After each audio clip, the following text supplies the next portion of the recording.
Hello, I'm Vicky from the Empowered You Project, and I'm talking today about how women in their 40s are rocking it. You know, I'm watching women all around the world creating these businesses that rock, and lives that rock, and marriages that are happy. And um, I'm also seeing a lot who are not rocking it at life. And it's like some people are just throwing the hard ball, and some people are throwing the easy ball. um, so I wanted to touch today on 3 tips on how you can rock it at life as well. So I just want to share a little story first and let you know where I'm coming from so that you get an idea on the 3 tips that will help you to rock at life as well. So when I was working on myself, I was at my peak and I was running every day, feeling fantastic, and I was like, I own the world. And I was doing really, really well.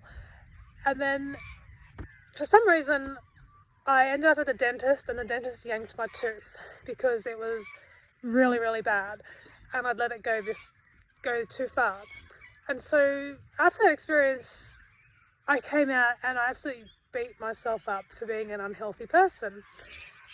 And then my jogging went downhill. I couldn't jog and feel great without this experience of really self-hate because I was such an unhealthy person, and if I was healthy I wouldn't have lost my tooth. And there was a lot of pain and hurt in that moment, and so then I was running and I realized that I wasn't whole and I wasn't complete, but I was actually in a place of hurt because I wasn't good enough.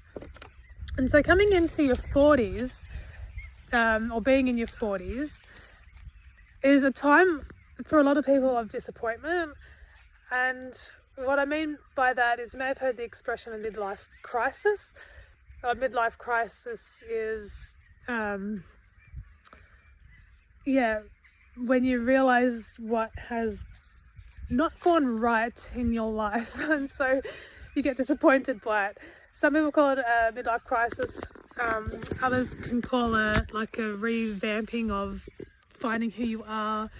Lots of different things people call it. But anyway, in your 40s is when you really step back and you take a good look at your life and you realize that you're not going to live forever. Your body is not going to live forever.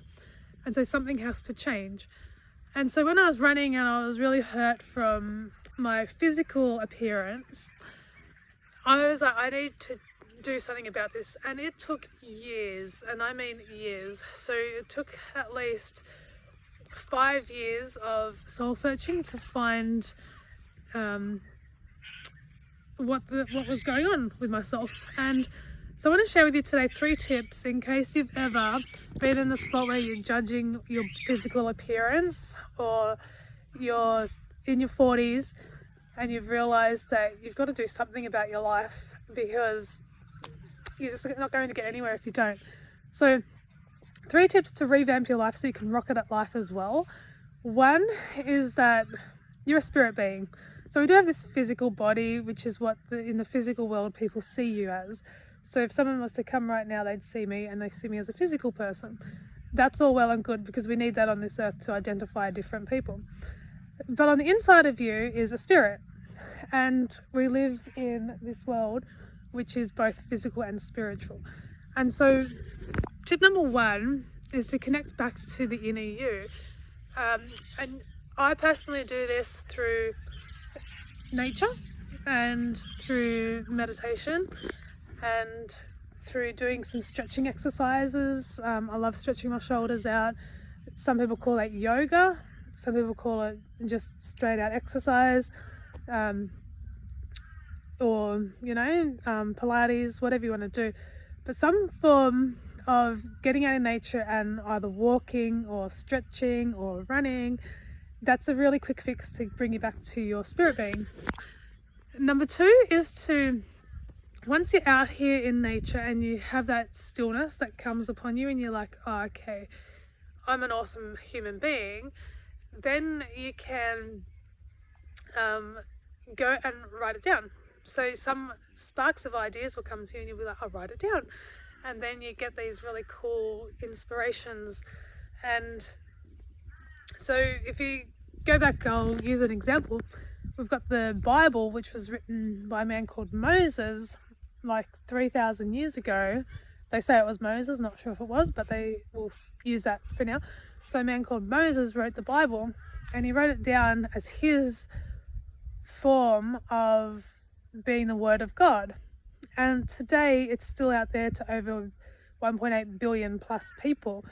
And so his word was that powerful, he wrote it down. And so imagine if you wrote down your expression of spirit. Where would that be in another 3,000 years? It'd be somewhere out here in the Ethernet. And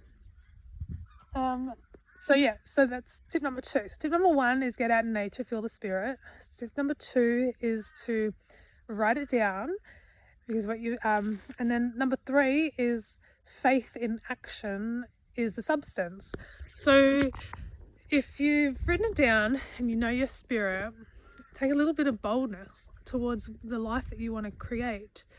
You know, it's amazing out there, and there are so many possibilities for the way that you get to live. So if you want to know more, there is a blog in my bio section. 2 blogs down, it's how I'm starting my 40s out. Have a most amazing day.